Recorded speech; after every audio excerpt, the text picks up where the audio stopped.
स्वर्ग जाने का असली हकदार कौन और वह कौन सा पाप है जिसे करने वाले मनुष्य को नरक जाने से कोई नहीं रोक सकता।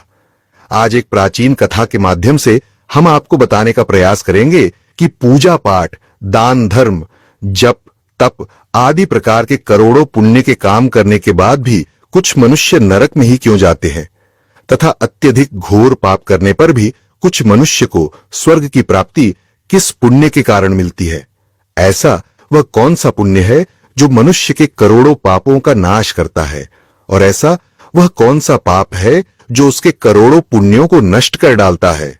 तो चलिए दोस्तों, बिना देरी किए शुरू करते हैं।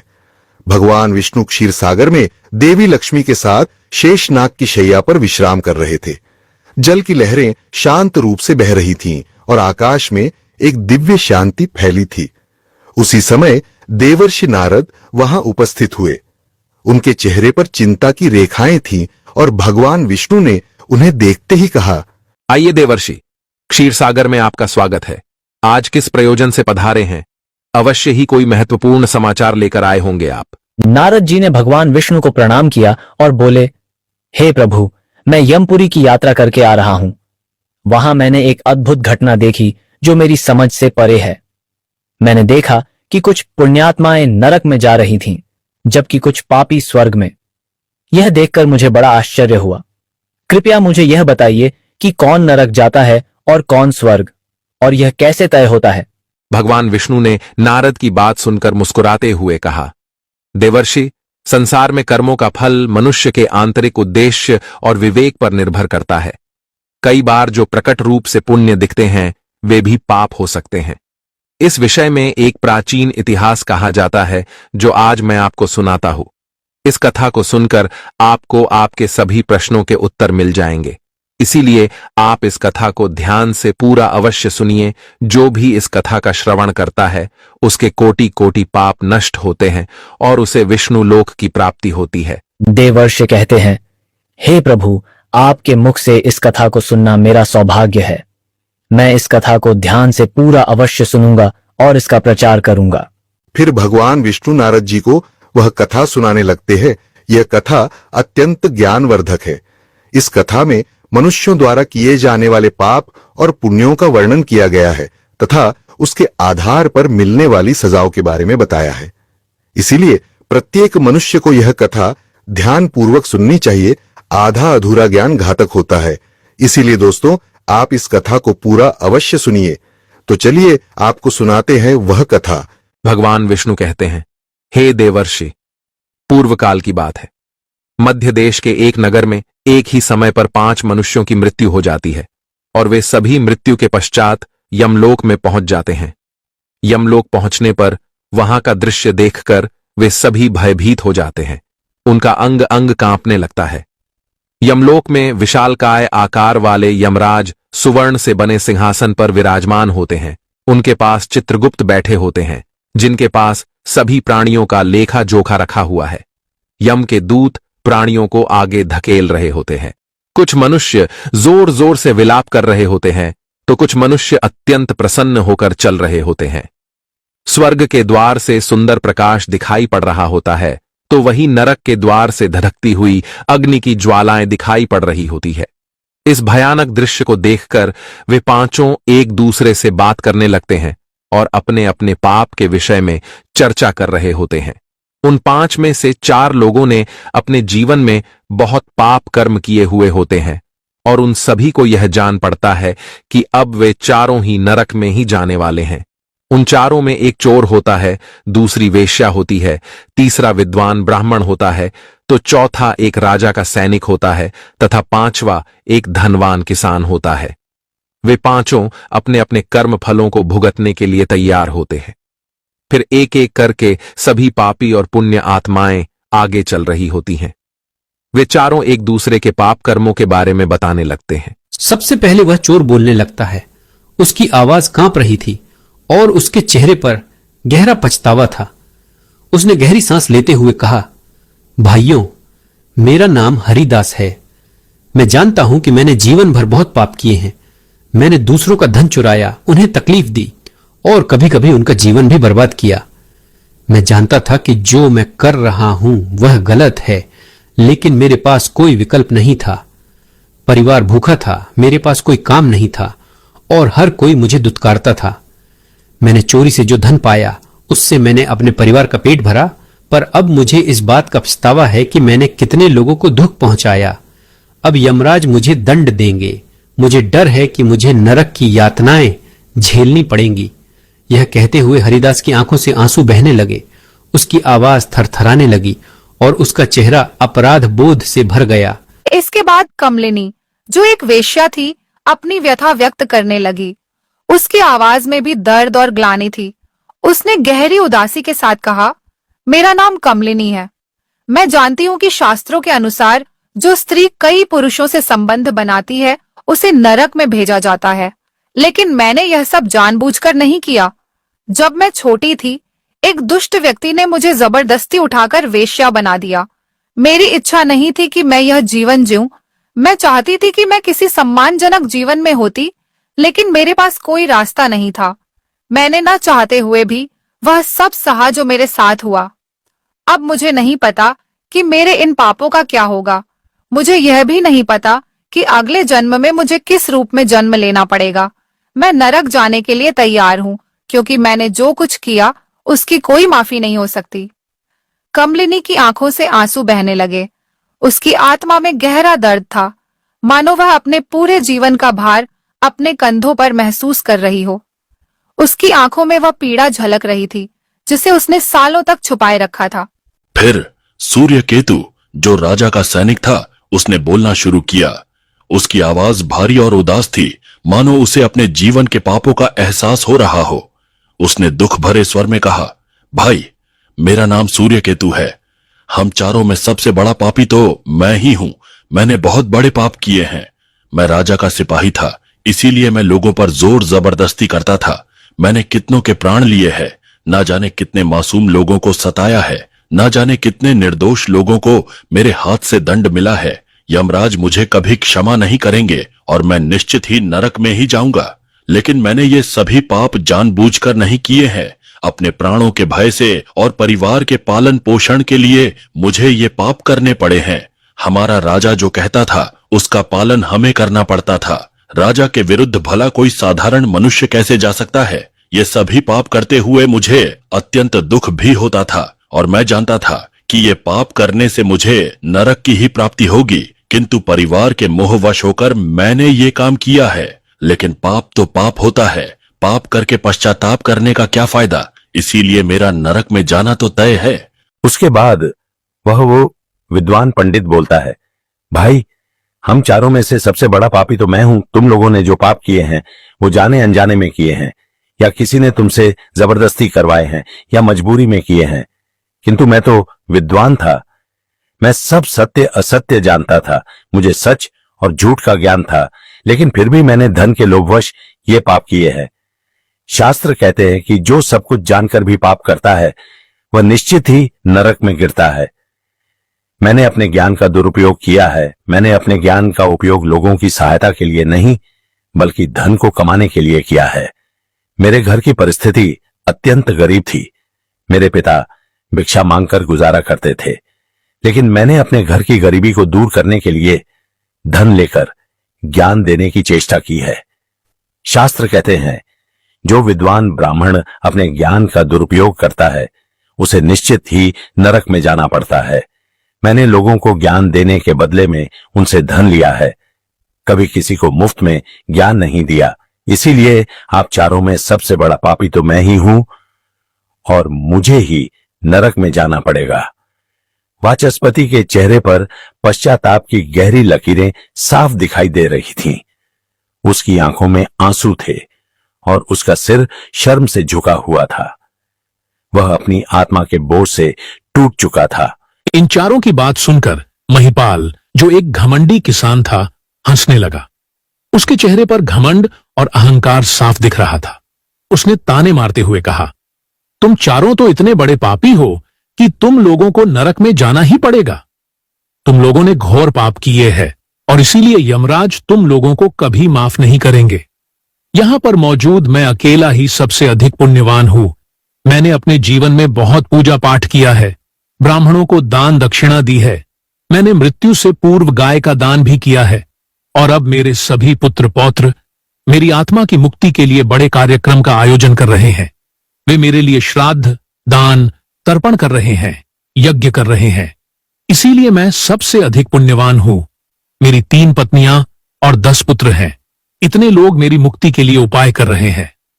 और हां, मैंने अपने जीवन में कभी कोई पाप नहीं किया है, और जाने अनजाने में किए भी होंगे, तो मेरे पुत्रों के श्राद्ध आदि के कार्यों द्वारा मेरे पाप भी नष्ट हो जाएंगे। मैं नित्य देव पूजा करता था, मंदिर जाता था, द्वार पर आए अतिथियों को भोजन कराता था। इसीलिए मुझे पूरा विश्वास है कि यमराज मुझे नरक में नहीं डालेंगे और मुझे मोक्ष की प्राप्ति निश्चित ही होगी। फिर वे पांचों धीरे धीरे आगे बढ़ने लगते हैं, और फिर जब उनका समय आता है तो उन पांचों के पाप और पुण्य के कर्मों का मूल्यांकन किया जाता है। सबसे पहले बारी आती है उस चोर की, जिसका नाम हरिदास था। हरिदास का हिसाब किया गया। चित्रगुप्त ने उसके कर्मों का लेखा जोखा निकाला, और यमराज ने उसका पाप पुण्य का मूल्यांकन किया। कुछ समय तक विचार करने के बाद यमराज ने निर्णय लिया कि हरिदास को स्वर्ग का मार्ग प्राप्त होगा। यह सुनकर हरिदास आश्चर्यचकित हो गया। उसकी आंखों में विश्वास नहीं हो रहा था कि उसे स्वर्ग में स्थान मिलेगा। वह प्रसन्नता से स्वर्ग के द्वार की ओर बढ़ गया। इसके बाद कमलिनी की बारी आई। चित्रगुप्त ने उसके कर्मों का लेखा जोखा निकाला, और यमराज ने उसके पाप पुण्य का मूल्यांकन किया। और कुछ देर तक विचार करने के बाद उसके पाप पुण्य का मूल्यांकन करके यमराज उसे भी स्वर्ग में जाने के लिए कहते हैं। यह सुनकर कमलिनी की आंखों में आंसू आ गए। उसे यकीन नहीं हो रहा था कि उसकी इतनी बड़ी गलती के बाद भी उसे स्वर्ग में स्थान मिलेगा। वह आभार से भरी हुई बिना कुछ कहे स्वर्ग के द्वार की ओर चल पड़ी। फिर तीसरी बारी आती है उस सिपाही की, जिसका नाम सूर्यकेतु था। चित्रगुप्त ने उसके भी कर्मों का हिसाब किया, और यमराज ने उसका पाप पुण्य का मूल्यांकन किया। कुछ देर विचार करने के बाद यमराज ने उसे भी स्वर्ग में भेजने का आदेश दिया। सूर्यकेतु के चेहरे पर एक मिश्रित भाव था, पछतावा और प्रसन्नता। उसने अपने जीवन में किए गए पापों का दुख महसूस किया, परंतु वह भी प्रसन्नता के साथ स्वर्ग की ओर चल पड़ा। फिर चौथी बारी आती है उस विद्वान ब्राह्मण की, जिसका नाम वाचस्पति था। चित्रगुप्त उस ब्राह्मण के कर्मों का लेखा जोखा निकालते हैं और कुछ देर तक विचार करते हैं। फिर यमराज उस ब्राह्मण को भी स्वर्ग में जाने के लिए कहते हैं। फिर वह विद्वान ब्राह्मण विचार करता है, मैंने तो पाप किया है, फिर मुझे क्यों स्वर्ग में भेज रहे हैं। वाचस्पति को भी यह निर्णय आश्चर्यचकित कर गया, परंतु उसने इसे स्वीकार किया और वह भी स्वर्ग की ओर बढ़ गया। उन चारों को स्वर्ग में जाता देख वह धनवान किसान बहुत दुखी और क्रोधित हो जाता है। वह सोचने लगता है कि ये कैसा न्याय है, इन पापियों को स्वर्ग जाने का मौका मिल रहा है, फिर मैंने जो पुण्य के काम किए हैं उनका क्या। पापी और पुण्यवान एक ही जगह पर डाले जाएंगे तो पुण्य करने का फायदा ही क्या। फिर उस धनवान किसान को यम के दूत जोर से धकेल देते हैं और कहते हैं, अरे पापी, तू आगे चल, तुझे नरक में डाला जाएगा, यमराज तुझे माफ नहीं करेंगे। यह सुनकर वह धनवान किसान भयभीत हो जाता है और कहने लगता है, मैं तो स्वर्ग में जाऊंगा, मैंने कोई पाप नहीं किया है। फिर वह धनवान किसान यमराज के सामने आकर खड़ा हो जाता है। चित्रगुप्त उसके कर्मों का लेखा जोखा देखते हैं और उसके पाप पुण्य के कर्मों का मूल्यांकन करते हैं, तो उसके पाप का पलड़ा भारी हो जाता है। और यमराज उस धनवान किसान को कहते हैं, अरे दुष्ट, तूने तो बहुत बड़ा अपराध किया है, तू तो नरक में जाने के ही योग्य है। इतना सुनते ही वह किसान थर थर कांपने लगता है और यमराज से कहता है, हे धर्मराज, यह अन्याय है। मैंने तो जीवन में कोई पाप नहीं किए हैं और पुण्य ही किए हैं। आप मुझे नरक में क्यों डाल रहे हैं? और मुझसे पहले जो 4 लोग गए थे वे तो घोर पापी थे, उन्होंने बड़े बड़े पाप और अपराध किए हैं, उन्हें तो आपने स्वर्ग में डाल दिया है। आप ऐसा अन्याय मेरे साथ क्यों कर रहे हैं? अगर ऐसा अन्याय होगा तो भले कौन सा मनुष्य धरती पर पुण्य करेगा। फिर यमराज कहते हैं, अरे पापी, तूने जो पाप किया है वह तो उन 4 के पापों के सामने कुछ भी नहीं है। तेरे एक पाप के कारण तेरा सारा पुण्य फल नष्ट हो गया है। यदि तूने यह पाप नहीं किया होता तो तू स्वर्ग में जा सकता था, लेकिन तूने यह पाप जानबूझकर किया है, इसीलिए तुझे नरक में अवश्य जाना पड़ेगा।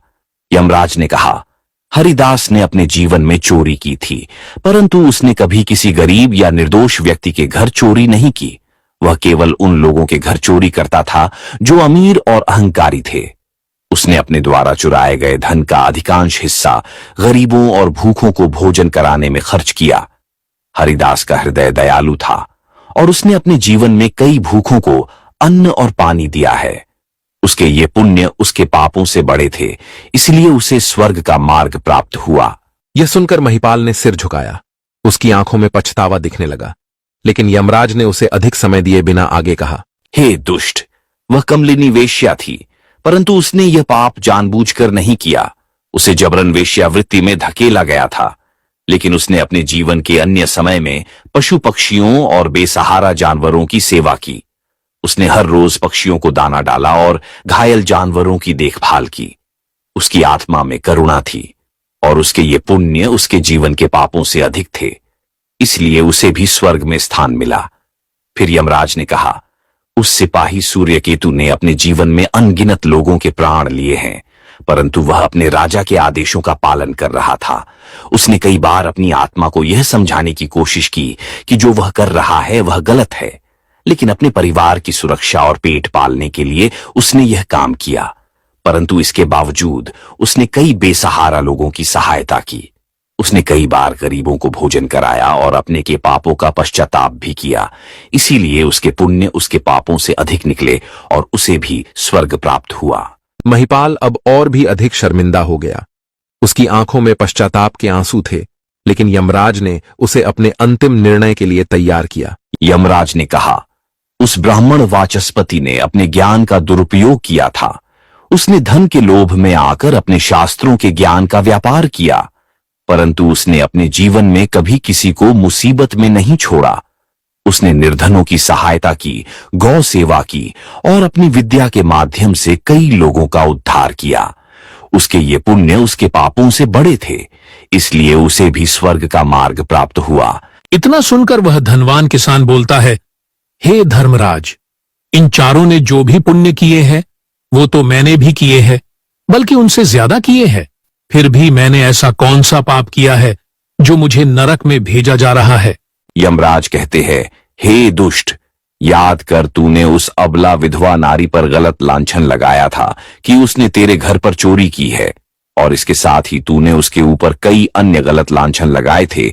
उसे व्यभिचारिणी और वेश्या कहकर उसके चरित्र का हनन किया है, और राजा ने उसे सत्य समझकर उस अबला विधवा नारी को मृत्युदंड दे दिया था। महिपाल, तुमने जीवन में कई पुण्य किए, परंतु एक पाप ने तुम्हारे सभी पुण्यों को नष्ट कर दिया। तुम्हारा झूठा आरोप वह निर्दोष स्त्री पर, जिसने उसकी जान ले ली, वह तुम्हारे सारे पुण्यों का विनाशक बना। मनुष्य के पुण्य और पाप दोनों ही उसके कर्मों का फल होते हैं, लेकिन दूसरों पर झूठे आरोप लगाने का पाप सबसे बड़ा होता है और इसका प्रायश्चित नहीं हो सकता, इसलिए तुम्हें नरक जाना होगा। महिपाल अब भयभीत हो गया। उसने कांपते हुए कहा, परंतु मैंने ऐसा जानबूझकर नहीं किया था। मुझे नहीं पता था कि मेरे इस आरोप से उसकी मृत्यु हो जाएगी। मैं केवल अपने धन की रक्षा कर रहा था। यमराज कहते हैं, हे पापी, मनुष्य ब्रह्म हत्या, चोरी, मदिरापान आदि प्रकार के घोर पापों से भी प्रायश्चित करके मुक्त हो सकता है, किंतु दूसरों पर गलत लांछन लगाने पर कोई प्रायश्चित नहीं है।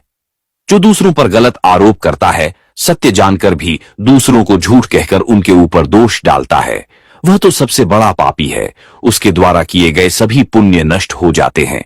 इसीलिए तूने जितने भी पुण्य किए हैं वे सभी उस एक पाप के कारण नष्ट हो गए।